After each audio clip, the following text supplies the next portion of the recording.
All right, so as Michael mentioned, that rinse-repeat pattern, that is something that we're going to see, especially for portions of the East Coast. From the southeast to the northeast, it could be soggy for some. Millions across the region, in fact, could be yet again under the risk for some thunderstorms, if not severe weather. So we'll take a look across the region. We have a couple of live looks for you. Cleveland, New York City, Philadelphia. Believe it or not, that is New York City. I was looking outside my window a moment ago.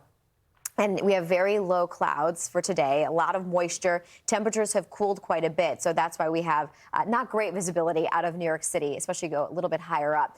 Philly is looking, again, overcast in Cleveland as well. Temperatures a little bit cooler for today, a little bit below average, at least for this time of year. And with the shot of rain and storms, we'll be tracking weather throughout the day. Everything pushing from west to east following that front. And we could have, yet again, some heavy rain. I know in through the Philadelphia area, western Pennsylvania saw quite a bit of flooding, dangerous flooding that entered in towards the weekend. So we don't need more rain, ultimately. But I guess where do you want to start, right? The severe threat and then the flood threat. This is the look now. You can still kind of see, Stephen, where that boundary is just to the west. Yeah, the gloominess, it's representative of what we're dealing with today. We know that that's your favorite type of weather, so enjoy it. You get it in mid-June. I mean, it doesn't feel like June, I will say. Lucky you. Yeah. It's true, though. The showers widely scattered, mix of sun and clouds that we're dealing with. More clouds, without a doubt, for more of the interiors. But still, it's something to watch. I mean, the storm risk, it's going to be there. We just have to wait for things to cook up later this afternoon. I mean, even Detroit, there's a little part of the Mitten of Michigan that has a risk, closer to that low. But either way, noticing we do have a tornado risk.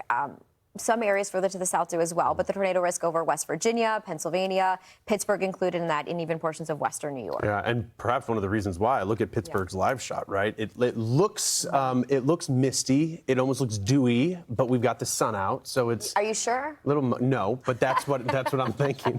I'm pretty sure that that's the sun reflecting, but maybe it's not. Yeah. The fact is, though, later this afternoon, the instability that we have will probably see those storms try to kick up, and as they advance off to the east. Then they could be carrying some heavy rain. It has been, though, I mean, not a widespread rain. It's hit or miss, in pockets, more scattered. So. Yeah, I mean, I guess, part of it coming out of the Northeast. We had this big heat up last week, and then we had the gradual slide. We'll see a very similar pattern set up for this week. Right. We have this is our coolest temperature of the week for much of the Northeast. And noticing even tomorrow, we're tracking maybe the lingering impacts of that front as it continues to slide towards the eastern seaboard.